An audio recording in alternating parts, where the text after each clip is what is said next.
पिछले वीडियो में आप लोगों ने संज्ञा के विषय में पढ़ा। आज आप लोग सर्वनाम के विषय में जानकारी प्राप्त करेंगे। यदि आप लोगों ने संज्ञा के विषय में नहीं पढ़ा तो नीचे डिस्क्रिप्शन में लिंक दिया गया है, उसको जरूर देखिएगा और पढ़िएगा। आइए हम सर्वनाम के विषय में पढ़ते हैं। सर्वनाम अंग्रेजी में इसको प्रोनाउन कहते हैं। संज्ञा के स्थान पर या संज्ञा के जगह जिन शब्दों का प्रयोग किया जाता है उसे सर्वनाम कहते हैं। आप इसको दूसरे ढंग से भी कह सकते हैं। संज्ञा के बदले जिन शब्दों का प्रयोग किया जाता है उसे सर्वनाम कह सकते हैं, या संज्ञा के स्थान पर जिन शब्दों का प्रयोग किया जाता है उसे सर्वनाम कहते हैं। जैसे मैं, तुम, आप, यह आदि। उदाहरण के लिए राजेश स्कूल जा रहा है, वह कक्षा 10 में पढ़ता है। यहाँ राजेश होना चाहिए था, लेकिन राजेश के जगह वह शब्द का प्रयोग किया गया है, अतः यह संज्ञा राजेश के जगह सर्वनाम वह का प्रयोग किया गया है, तो यहाँ वह शब्द सर्वनाम है।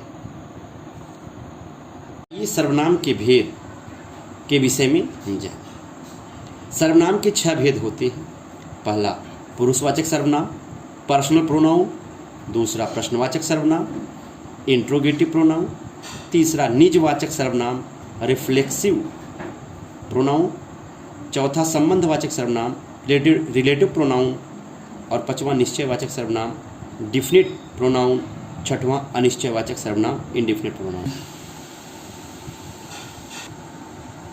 सर्वनाम के भेद को विस्तार से जानते हैं। पहला पुरुषवाचक सर्वनाम, जो सर्वनाम शब्द बोलने वाले, सुनने वाले तथा किसी दूसरे अन्य के लिए प्रयोग किया जाता है उसे पुरुषवाचक सर्वनाम कहते हैं। बोलने वाले अर्थात वक्ता और सुनने वाले अर्थात श्रोता तथा किसी दूसरे अन्य के लिए प्रयोग किया जाता है उसे पुरुषवाचक सर्वनाम कहते हैं। अर्थात इसमें फर्स्ट पर्सन, सेकंड पर्सन और थर्ड पर्सन तीनों आ जाते हैं। जैसे मैं, तुम, वह आदि। पुरुषवाचक सर्वनाम भी 3 प्रकार के होते हैं। पुरुषवाचक सर्वनाम, पहला उत्तम पुरुष वाचक सर्वनाम, फर्स्ट पर्सन अर्थात बोलने वाला जिसे वक्ता कहते हैं। जिन सर्वनाम शब्दों का प्रयोग अपने लिए करता है उन्हें उत्तम पुरुषवाचक सर्वनाम कहते हैं। जैसे मैं, मेरा, मुझको, हम, हमारा, हमें आदि। दूसरा मध्यम पुरुष वाचक सर्वनाम, सेकंड पर्सन। जिन सर्वनाम शब्दों का प्रयोग बोलने वाला वक्ता सामने सुनने वाले व्यक्ति श्रोता के लिए करता है। जैसे मैं वक्ता हूँ, आप श्रोता हैं, मैंने जिन शब्दों का प्रयोग आपके लिए किया है उसे मध्यम पुरुषवाचक सर्वनाम कहते हैं। जैसे आप, आपका, तुम, तुम्हारा, तेरा, तुझे, आपके आदि। जैसे हम किसी वाक्य का प्रयोग करते हैं, यह आपकी किताब है, तो यहाँ आप शब्द का जब हम प्रयोग करते हैं तो ये सामने वाले के लिए करते हैं, यानी मध्यम पुरुष श्रोता के लिए करते हैं, तो वहाँ मध्यम पुरुषवाचक सर्वनाम होगा।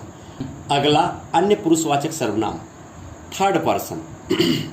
जिस सर्वनाम शब्द का प्रयोग बोलने वाले, सुनने वाले के लिए नहीं बल्कि अन्य दूसरे के लिए प्रयोग किया जाता है उसे अन्य पुरुषवाचक सर्वनाम कहते हैं। अर्थात यहाँ बोलने वक्ता और श्रोता दोनों के लिए नहीं बल्कि किसी अन्य के लिए, थर्ड पार्टी के लिए, थर्ड पर्सन के लिए जिन शब्दों का प्रयोग हम करते हैं वह सर्वनाम शब्द कहलाते हैं। जैसे वह, वे, यह, इन्हें, उन्हें, उनको आदि। जैसे उदाहरण के लिए हम कोई वाक्य बोलते हैं, यह किताब उनको देना है, तो वो हमारे सामने उपस्थित नहीं है, वो अन्य पुरुष हैं, अतः वो अन्य पुरुषवाचक सर्वनाम होगा यहाँ पर। अब आते हैं हम दूसरे सर्वनाम शब्द प्रश्नवाचक सर्वनाम पर। जिस सर्वनाम शब्द से अर्थात उसके प्रयोग से किसी प्रश्न का बोध हो अर्थात ज्ञान हो वह प्रश्नवाचक सर्वनाम होगा। जैसे क्या, कौन, कहाँ आदि। तुम क्या कर रहे हो, यहाँ पर क्या शब्द जो है वो प्रश्नवाचक सर्वनाम होगा। अगला निजवाचक सर्वनाम। निज जैसा शब्द से प्रतीत हो रहा है कि ये सेल्फ, स्वयं। जिस सर्वनाम शब्द का प्रयोग अपने स्वयं के लिए किया जाता है वहाँ निजवाचक सर्वनाम शब्द होता है। जैसे अपना, अपनी, आप आदि। उदाहरण के लिए हम कोई वाक्य बोलते हैं कि मैं अपना कार्य स्वयं करता हूँ। यहाँ पर अपना शब्द निजवाचक सर्वनाम है। अगला संबंधवाचक सर्वनाम। किसी संज्ञा सर्वनाम शब्द का संबंध दूसरे संज्ञा सर्वनाम शब्द से जोड़ने वाले शब्द को संबंधवाचक सर्वनाम कहते हैं।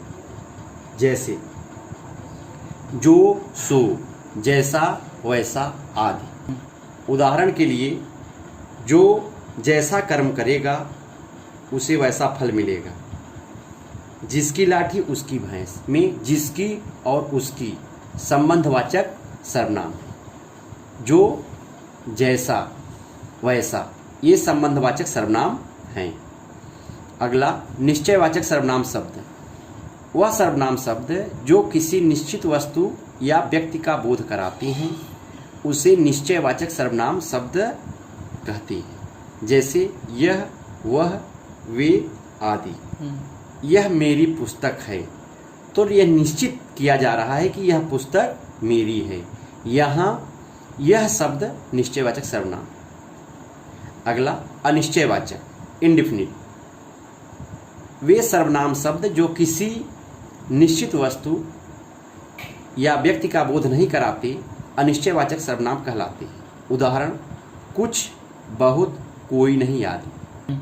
जैसे कोई आ रहा है में कोई शब्द अर्थात कौन आ रहा है यह निश्चय नहीं है।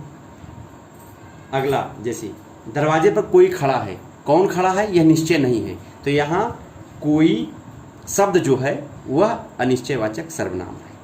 आशा है कि आप लोगों को सर्वनाम शब्द समझ में आ गए।